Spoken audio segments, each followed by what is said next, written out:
देखिए last term पे मैंने आपको कॉम्प्लेक्स वेरिएबल फर्स्ट चैप्टर करा रहा था। उस फर्स्ट चैप्टर में मैंने आपको कुछ डेफिनेशन समझाई थी। डेफिनेशन के बाद में मैंने इसमें कुछ थ्योरम आई हुई है,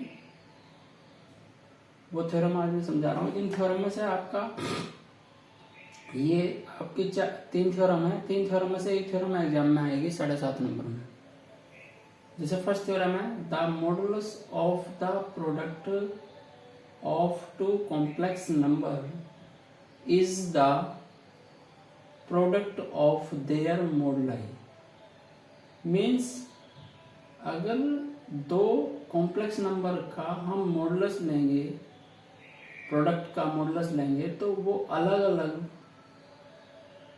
मॉडुलस के बराबर होगा।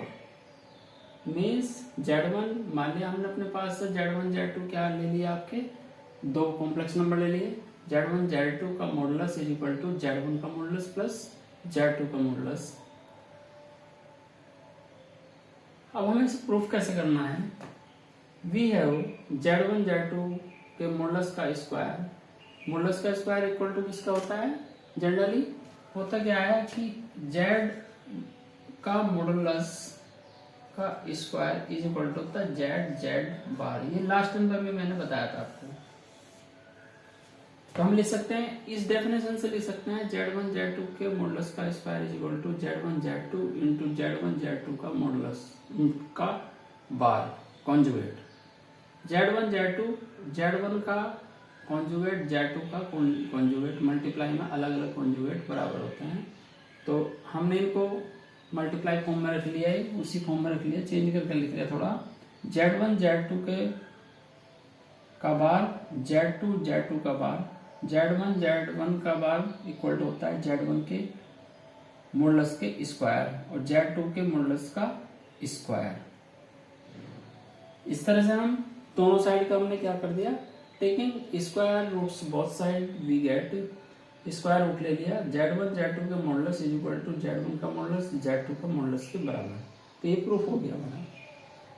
नेक्स्ट थ्योरम है, the modulus of the sum of two complex number is always less than और equal to sum of their moduli. Sum of their moduli. Z1 plus Z2 का modulus less than equal to Z1 का modulus plus Z2 का modulus. ये इस तरह से theorem आती है, इस तरह से थ्योरम आ सकती है, तो आपको तैयार करनी है। अब इसका हम प्रूफ कर रहे हैं। देखिए प्रूफ क्या है, Z1 प्लस Z2 के मॉडुलस का स्क्वायर इज इक्वल टू उसी फार्मूले से Z1 प्लस Z2 का बार कॉन्जुगेट। Z1 प्लस Z2 इसके अलग अलग कॉन्जुगेट के बराबर होंगे, तो इनकी मल्टीप्लाई कर लिया हमने सिंपल। Z1 का बार प्लस Z1 Z2 का बार प्लस Z2 Z1 का बार प्लस Z2 Z2 का बार। अब Z1 का बार प्लस Z2 Z2 का बार हमने एक ब्रैकेट में लिख लिया। Z1 Z2 का बार प्लस Z2 Z1 के बार, ये अलग ब्रैकेट में लिख लिया। अब ये क्या हो गया हमारा, Z1 के मॉडुलस का स्क्वायर प्लस Z2 के मॉडुलस का square plus 2R Z1 Z2 का बार। इसे हम ले सकते हैं। क्लियर। ये क्या हो गया हमारा, अगर हम इसको निकालेंगे तो रियल पार्ट ही आएगा किसका, Z1 Z2 के बार का, या इसको हम लिख सकते हैं Z2 Z1 का बार भी ले सकते हैं।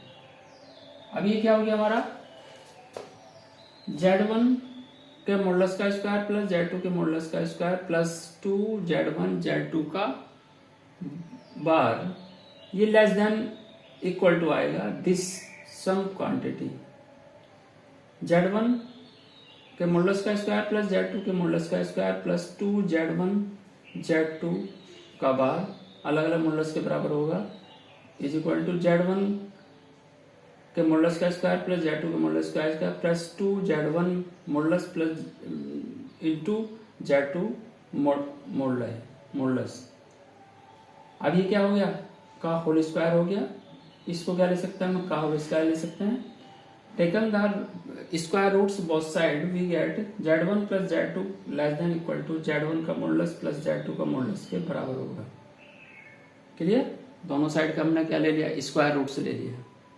अब नेक्स्ट थ्योरम है नंबर 3, ये है the modulus of the difference of two complex number is greater than और equal to the difference of their moduli, और to so that z1 minus z2 greater than equal to z1 का modulus minus z2 के modulus के बराबर। ये क्या है, greater than है किसका, जब डिफरेंस है तो कॉम्प्लेक्स नंबर में डिफरेंस होता है तो वो ग्रेटर देन इक्वल टू के बराबर होते हैं अलग अलग के। इसको हम खुद करेंगे, आप खुद करना इसको, ये हो जाएगा सोल्व। क्लियर? ये आपकी थ्योरम थी। इससे आगे आपके इसके एग्जाम्पल आएंगे जो आपको एग्जाम्पल में सोल्व करके दिखाऊंगा। क्लियर? Thank you.